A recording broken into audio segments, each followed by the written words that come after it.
kami ngayon sa Festive Walk, Mega World, Iloilo. Kasi nag-extend ng visa si Jessica. So, thank you at na-approve yung kanyang visa. Hey Jessica, congratulations for having 2 months extension. 2 months and 1 week. So ayan, dito kami. Rice and rolls, bingo extreme. Hindi kami nakaano kanina doon sa immigration office guys kasi syempre private. Not allowed probably. It's a government thing. Ay nako. Sabihin, pwede tayo ng mga 88. Samgyeopsal. Ang dami ditong establishment sa Mega World, Iloilo. Ayan, may pangalang Iloilo Business. Dito din yung Richmond eh. Saan ba yun kanina yung Richmond Hotel?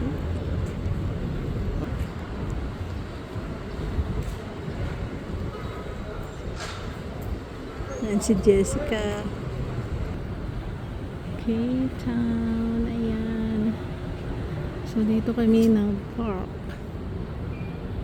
Ayan.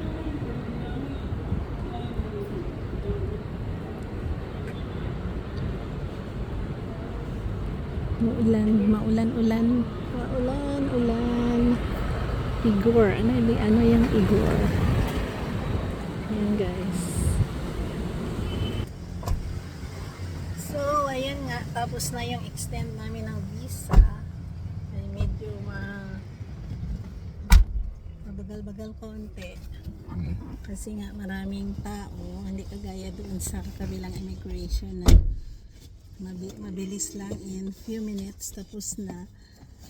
Meron pa nga kami doon na nakakilala na actually hindi naman namin kakilala pero usually siya yung immigration officer na nag-approve ng visa ni Jessica lagi. So na-reassign pala siya dito sa Iloilo Immigration. At last nakita din namin kasi pag nag-Google Map kami iba yung sa amin, iba yung tinuturo niya. At least nakita na namin kung saan ang immigration dito sa Mega World Festive Walk. Festive Walk Mega World. Ayan. So pupunta tayo ng SM City siguro. Or magsisimba muna pala kami ngayon guys. So ayan si Jessica happy dahil nga na-extend ang kanyang visa ng another 2 months. Ayan yung aming driver, sweet lover. Say hi. Ayan. So, another 2 months na naman na extension. Ang ganda dito guys, oh. Parang business park. Ang ganda. So, liliko tayo pabalik? Or paano? Hindi yan, baka meron dyan, diba? Ay, hindi natin alam. I-google mo na lang. Para Hindi ako nag-google eh. So ayan guys, thank you for watching. Sinamahan nyo kami pumunta ng Mega World Iloilo. Yan ang ganda. Actually dito to sa likod. Meron din doon sa maraming establishment ito dito eh. Ay, inon ko na yung aircon. Ayan, babalik talaga yata tayo nito.